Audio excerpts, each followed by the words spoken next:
आदिदेवी खजारार्षि शांतिनाथ भगवान की। गुरुनाम गुरु आचार्य श्री ज्ञान सागर जी महाराज की। संत श्रोमणी आचार्य गुरुवर श्री विद्यासागर जी महाराज की। पूज्यमुनि पुंगव श्री सदा सागर जी महाराज की।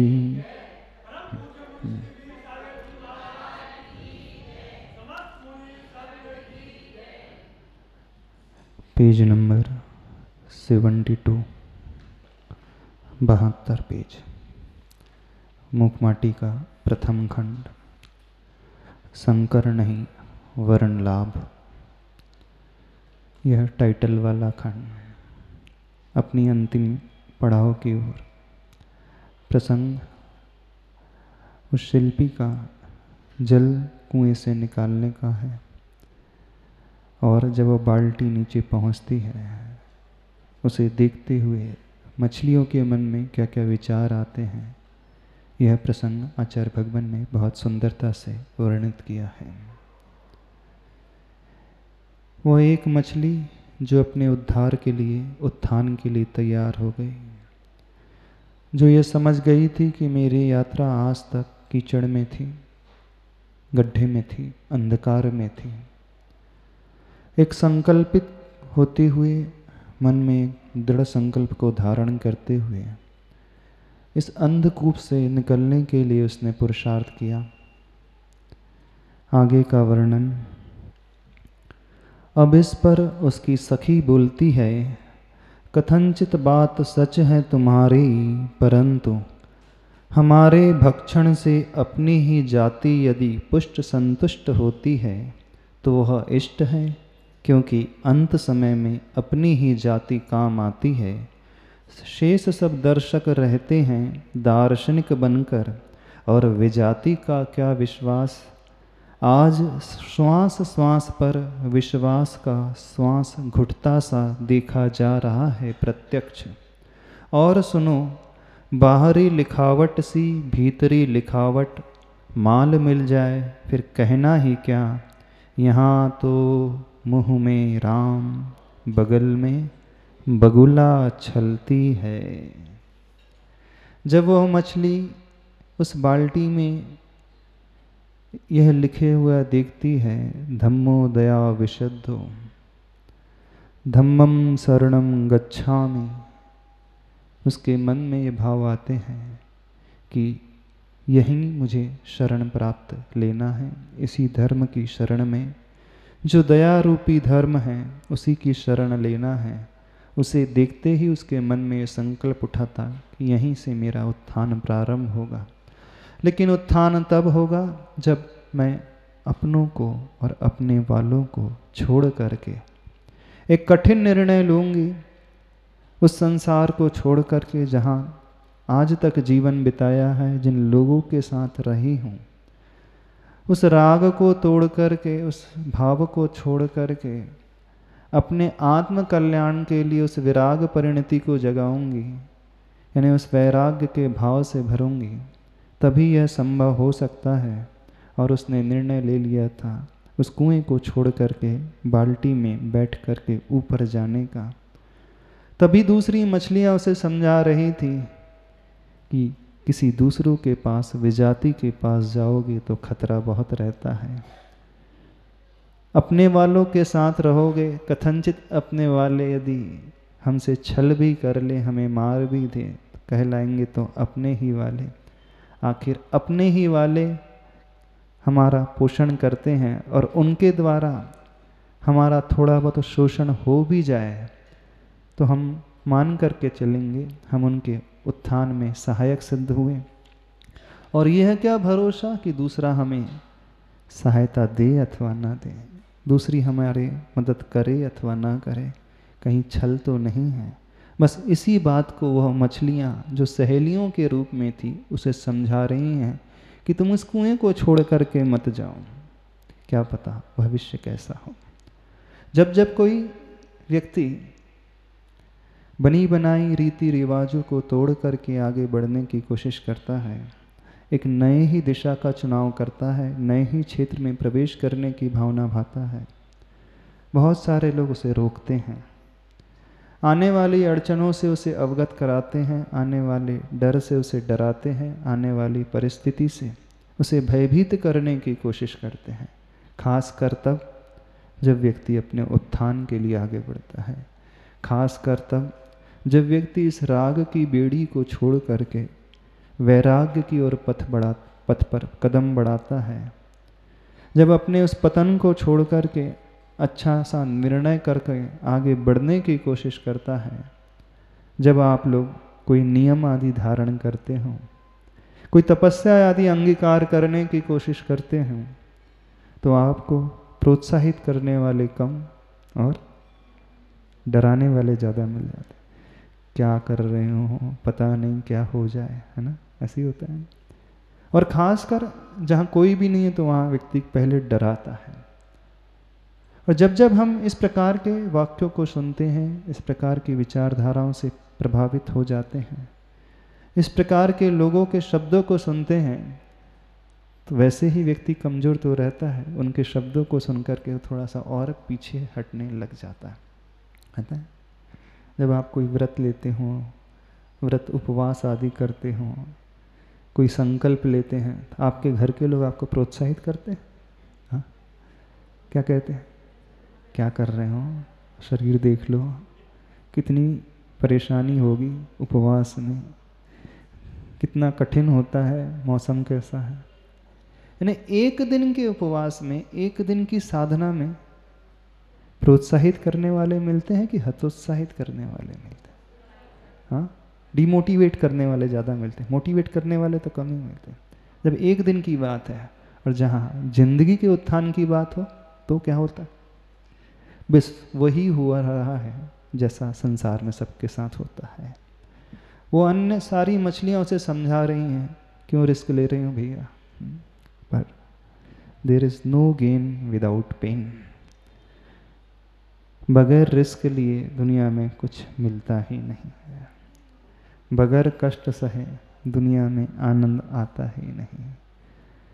व्यक्ति वही कमाता है जो खतरों से खेलना जानता है, वही सफल होता है, आगे बढ़ता है, जो थोड़े थोड़े से खतरों से डरता नहीं है, बल्कि कमर कस के तैयार हो जाता है, कूद जाता है उस मैदान में। लेकिन हर व्यक्ति इतनी हिम्मत जुटा नहीं पाता, और जो जुटाने वाला होता है वह तो पार लग जाता है। आचार्य भगवान हमेशा एक बात कहते थे, दमदार बेड़ा पार। बेड़ा पार तब होता है जब अंदर से हम उस शक्ति से, ताकत से, विल पावर से बढ़ते हैं। बस जब जब हमारा विल पावर वैसे तो कमज़ोर होता ही है लोगों का, और चारों तरफ इस प्रकार का वातावरण मिल जाता है कि वह और भी घबरा देते हैं, डरा देते हैं। ऐसा ही प्रसंग उस कुएं में चल रहा है, अन्य मछलियाँ उसे समझा रही हैं, कहाँ जा रही हो, यदि यहीं रहोगे तो किसी के काम ही आओगे। अब इस पर उसकी सखी बोलती हैं, कथनचित बात सच है तुम्हारी। कौन सी बात वो कह रही थी? यहाँ स्वान की भांति एक दूसरे को देख कर के लोग गुर्राते हैं और नीचे और ढकेल देते हैं, पैर और खींच लेते हैं। केकड़ा प्रवृत्ति होती है। केकड़ा प्रवृत्ति जानते हो? केकड़ा का भी प्रवृत्ति, खुले जार में आप 20 केकड़े भर दो, ढक्कन नहीं लगाओगे तो उस जार को खोल को उल्लंघन करके कहीं नहीं जाएंगे। खुले बरनी में, खुले बर्तन में रख दो तो वो निकल ही नहीं सकते। जैसे ही एक केकड़ा ऊपर बढ़ने को होता है, दूसरा केकड़ा आता है, उसकी टांग खींच लेता है। ऐसे ही है ना। जैसे जिस बरनी में ढक्कन नहीं लगा है उसमें खुले में रख दो, निकल ही नहीं सकते केकड़े। निकलना भी चाहे तो दूसरा तुरंत खींचने को तैयार होता है। संसार भी ऐसा है। हाँ, प्रायः ऐसी ही प्रवृत्ति से भरे हुए लोग हैं। कोई आगे बढ़ता है तो आगे बढ़ने में सहायक तो बनना दूर, तुरंत उसे खींच करके नीचे लेकर के आ जाते हैं। ऐसे आप लोग भी शायद ऐसे ही करते होंगे। तो वो समझा रही है कि केकड़ा प्रवृत्ति है।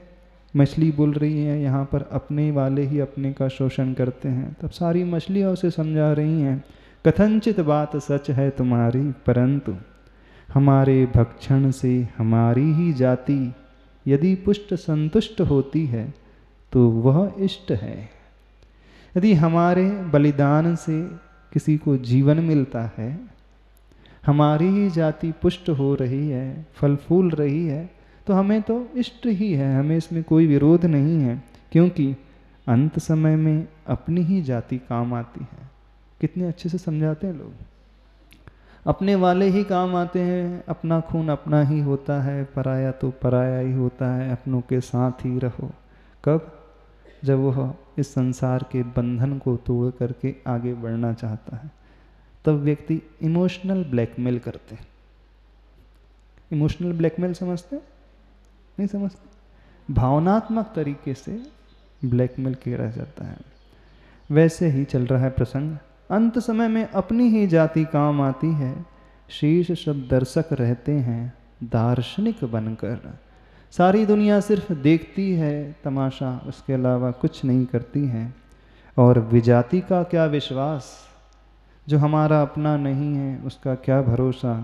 आज श्वास श्वास पर विश्वास का श्वास घुटता सा देखा जा रहा है प्रत्यक्ष। वैसे सारी मछलियाँ कथनचित सत्य ही कह रही हैं।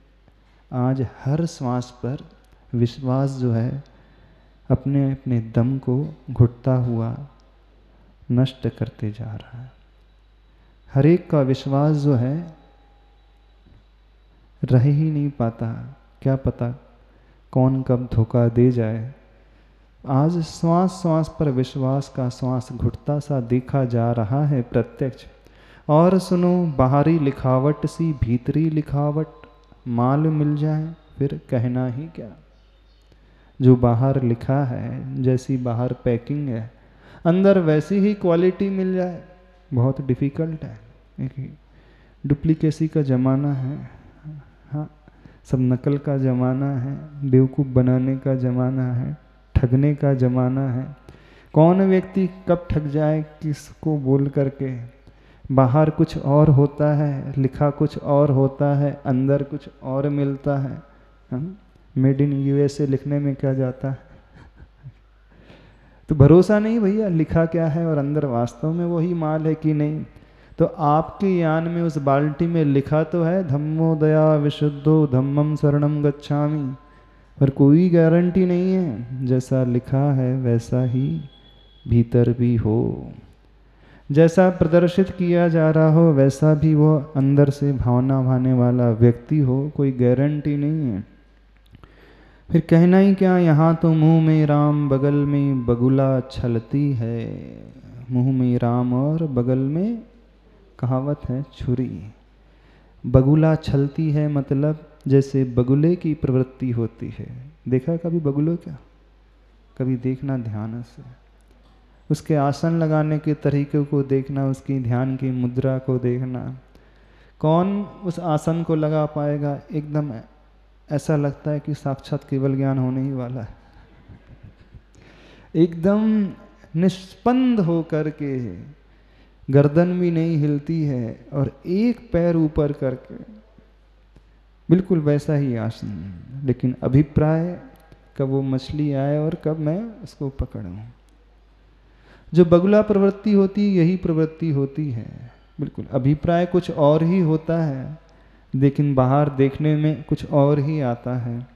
ऐसे ही आजकल तथाकथित धार्मिक लोगों की स्थिति भी ऐसी ही नहीं, बाहर कुछ और ही दिखता है, भीतर कुछ और ही परिणाम होते हैं। क्या करें महाराज जी, शोबाजी का जमाना है, प्रदर्शन का जमाना है ना। अब दर्शन की बात क्या कहें है, दर्शन तो किसे समझ में आता है।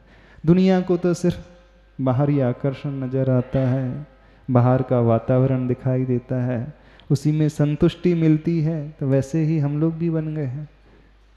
बन गए हो?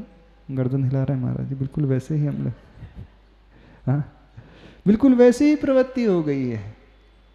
यानी धर्म के क्षेत्र में भी, हर क्षेत्र में हो गई है राधा रानी।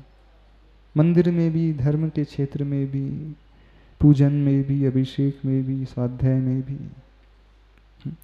मान लीजिए आप माला फेर रहे हैं और उसी समय कोई व्यक्ति फोटो निकालने आ गया। हाँ, वीडियो कैमरा से, मोबाइल से निकल रहा, सपोज चल रहा। हाँ, फोटो निकालने के पहले जब तक आपने उसे देखा नहीं था तब आपका पोस्चर कैसा रहता है, और जैसे दिख रहा है वो एकदम फोकस कर रहा है, फिर कैसा हो जाता है? क्यों, कैसा आसन कैसा हो जाता है? पूछ रहे हैं आपसे। अलर्ट हो जाते हैं, एकदम स्ट्रेट हो जाती है, रीढ़ एकदम सीधी हो जाती है। यदि हम बोले रीढ़ सीधी कर करके माला फेरना है, ध्यान देना है, हाँ, भगवान के समक्ष बैठ करके, यानी भगवान देख रहे हैं तो आपको कोई अंतर नहीं पड़ रहा। हाँ, कोई कैमरा देख रहा है तो अंतर पड़ जाता है। जब हमारे मन में ये प्रवृत्ति डेवलप होने लगे कि कैमरे के आते ही हम थोड़ा सा सीधा होने लगे, स्ट्रेट होने लगे, और सामने श्री जी की प्रतिमा है, भगवान की प्रतिमा है, फिर भी ऐसे ऐसे कर रहे हैं, तो समझना आपने उन्हें भगवान समझा ही नहीं। हम ये कह रहे हैं, आपकी दृष्टि में वो कैमरामैन ज़्यादा इम्पोर्टेंट हो गया, वो मोबाइल वाला ज़्यादा महत्वपूर्ण हो गया। और साक्षात, सपोज साक्षात भगवान बैठे हों, हमारे जी भगवान तो होते नहीं, अपन अज्यूम करते हैं साक्षात आचार्य भगवान बैठे हैं, उस समय आप कैसे माला फेरोगे? आचार्य श्री सिर्फ देख रहे हैं पूरी सभा को, उस समय कैसे आसन रहेगा आप लोगों का? हाँ, यदि हम कहें कि हम सबको देख रहे हैं, वॉच कर रहे हैं, आपको एक एक माला फेरना है, सबकी तरफ नजर है, तो कैसे रहे? सीधा रहेगा। क्यों? क्योंकि आपके मन में ये डर है कि महाराज जी साक्षात देख रहे हैं, तभी है ना। सामने प्रत्यक्ष उपस्थिति होने पर व्यक्ति सोचता है कि नहीं एकदम अच्छे से बैठना, और अपन आचार्य श्री को हटा करके आचार्य श्री की फोटो रख देते हैं, क्या होता है? क्या हो जाता है फिर? यानी जब कोई व्यक्ति लाइव अज्यूम करता है तब उसके धर्म करने का तरीका बदल जाता है, और जब किसी फोटो को देखता है तो कुछ अलग हो जाता है। ऐसे ही जब मंदिर में आप प्रतिमा के समक्ष बैठ कर के कुछ पढ़ रहे हो अथवा माला फेर रहे हो, और आप इधर उधर झुक रहे हैं, ऐसे ऐसे कर रहे हैं, तो समझना आपने उसे सिर्फ पत्थर समझा। हम ये कहने जा रहे हैं, आपने उन्हें भगवान समझा ही नहीं। जो व्यक्ति उन्हें साक्षात भगवान समझेगा, होते हैं कि नहीं वो साक्षात चैतन्य भगवान की भांति, वो प्राण प्रतिष्ठा से सहित, अभी आपकी दृष्टि में सिवाय एक मार्बल की मूर्ति के अलावा वो कुछ नहीं है। हम ये कह रहे हैं। और जब तक हमारी दृष्टि में एक मूर्ति अथवा प्रतिमा नजर आएगी तो समझना हमने उसमें भगवान देखा ही नहीं। और मूर्ति के समक्ष बैठने से कुछ नहीं होता है, हम उसे क्या मानते हैं, क्या स्वीकार करते हैं, क्या हृदय में धारण करते हैं, कैसे विचार लाते हैं, कल्याण उससे होता है।